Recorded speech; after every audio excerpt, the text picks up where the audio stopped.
Okay, here's a quick video about how to use the Neve V series. Obviously yours don't have VU meters, so you don't have that section, so that doesn't matter, but you've still got phantom power, which you can just turn on and off with a switch for each channel. This C/O button, no idea why it's called C/O, but basically it's line in or mic in. So when the light is pressed just near the white push button, that's the line in gain. And if you see down the bottom there, it says 0. That's unity. And then if you need more level, you just turn it up. And if you want less level, you turn it down. So you would only use that if you're coming in from your interface. So you're taking something you've already recorded, you're going out through the Neve channel, processing it, and then back into your door, back into your computer. So if you press that button, then that light comes on and that becomes the mic pre. So the phantom power obviously is connected to the mic pre. If it's a dynamic, if it's a condenser. If it's a tube mic or a dynamic, you don't need that. And then you've just got coarse gain and then fine gain. See, they're both red. Don't worry about that button. That's your phase reverse. So generally you wouldn't need that. If it was a snare bottom mic and you're tracking drums, snare top, snare bottom, you'd phase reverse the snare bottom. That's a normal thing. So your mic pre, when that light is on there, that's your mic pre. That's your line in for mixing through the strip, or that's when you're recording with it. Now, if you're going to plug a DI into it, if the DI has phantom power, is an active DI, then obviously you need your phantom power on. And so then that's your coarse gain in 10 dB steps, and then fine gain to just get your level nice. All right, the next section is high and low pass filters. So that's your high pass and that's your low pass, and you activate them by pulling them. And you see the light goes out when they're not pulled. So that's low 31 hertz right through to whatever that is up there. I'm struggling to see that, 400 hertz or something. 360, 380, 315, there you go. So that's your low cut basically. So if you're doing a vocal, you might put it at about 80 or 100 maybe. And if you're doing bass and you want to get rid of a bit of hiss on the bass, pull the top one out, and then you might bring that down to 3 or 4K. It's actually 4K is the lowest. So probably 4K is about where I'd put a bass, get rid of the hiss out of the top end. So don't worry about that. Then you've got, so basically the red buttons, there's 3 of them. That one, that one, that one. Don't worry about them. I'm pretty sure they're more to do with console stuff. Same with that black button. Don't worry about that. When you're getting level into the channel, there's a signal light there, that one there, which is just on top or to the left of the black button. That's when you're getting signal, so you can see if the signal going in. Now the gate, you turn the gate on and off with that black button. It's called gate. And then you've got 2 ranges. So if you need to go finer, then you can see it's 30 dB down. You can see minus 30 there next to the little diode. And so you pull that to get the extra level. So if it's a loud source, then you'll adjust the gate. And when the gate comes on, that light over there comes on. See that? So that's when the gate is coming on. So I haven't got signal running through it, so there's no way to test. So there's only one knob for the gate, but it works surprisingly well. I've been testing it against plugins, and even with all the fancy plugins, this gate is working better with just one control where you just set the threshold than all the plugins. I've got all the fancy plugins with AI and different filters and everything. I don't know, it just works. So with or without gate, if I'm recording, I would never use the gate.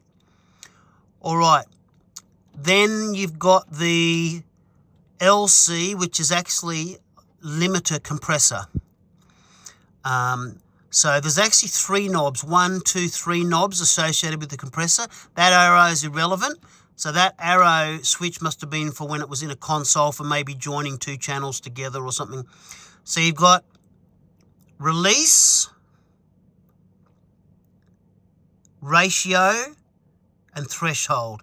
And again, the threshold is push-pull if you need to go, what is that, plus 20? Or is that minus 20? I can't read that. Minus 20. So if you need an extra 20 dB of gain. So generally, I've been running these at 6 o'clock, the ratio and the release.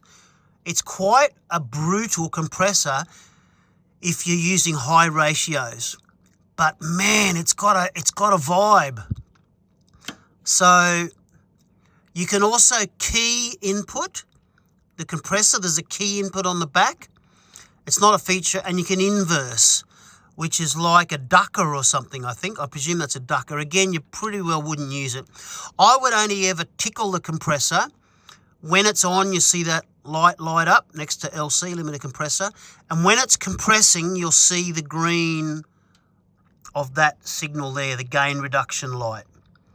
And again, it works surprisingly well. So I just put my release and so I'm just doing like 1.5 to 1 ratio, but it's just enough when you're just tickling the threshold on loud sections. It just works. It's just a beautiful sound. It's quite amazing. So that's the compressor on and off, that button. This one's the gate on and off.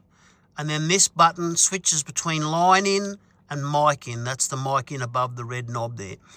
Now the bottom section is your EQ section. So your EQ section has an in and an out for switching the EQ on and off.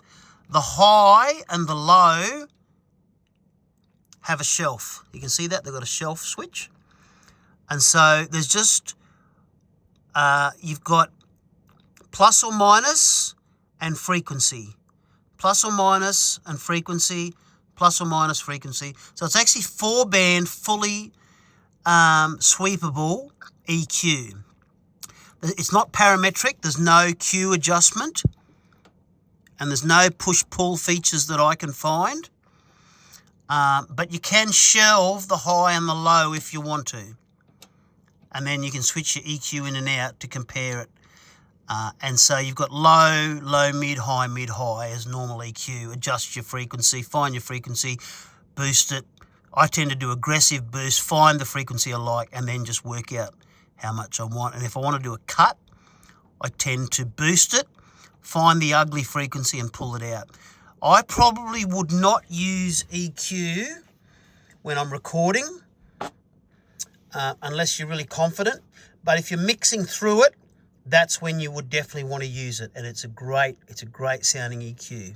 So essentially it's got 5 sections. The preamp or line in with phantom power, the high and low pass filters, you can see filter there, the gate, which is just 1 knob, the compressor, which is 3 knobs, and then the EQ. So that, I hope that helps. And then you've got your phantom power on off up there. Now, the grey knob at the end is your output trim. And about 2 to 3 o'clock is unity. So I always, when I'm mixing with it, I always like to have it so that if I bypass it, it doesn't change the level. But what you can do is you can drive the input by, if you're going line in, you can drive the input, or if you're recording a mic, you can crank it up, and then you can pull the output trim back to say 12 o'clock. What that does is you're driving the unit and you're getting more Neve colour by driving it. And conversely, if you want it cleaner, you can crank the output up and then bring the line in or the mic level back. So as I say, about 2, between 2 and 3 seems to be unity. So that's it. They're amazing, amazing sounding units. Just running signal through them, it sort of gives a Neve fatness. Just a colour, which is obviously is just the sound of the circuitry and everything. They are 40 years old. They have no warranty. They're sold as is, but they were serviced recently. As I've probably mentioned to you, it's important you keep them being turned on as much as possible. So I don't leave them on, but every time I turn my studio on, I make sure they're turned on and they're running. They like to be hot. They do get quite hot. They don't, but they like it. It's good for them. If you leave it switched off for 6 months, you'll come back and you'll need to take it to a tech. Lots of stuff won't be working. Apparently that's just the way they are. But man, it's a beautiful sounding thing. I actually ended up with, I kept 10 channels myself, and I'm mixing through them, and I'm also going to use them for recording drums. I used to use the Yami, which I love, but I think these Neves are even better. So, all right, I hope that's helpful. Thanks for tuning in. If you got any questions, you can just send me a message anyway.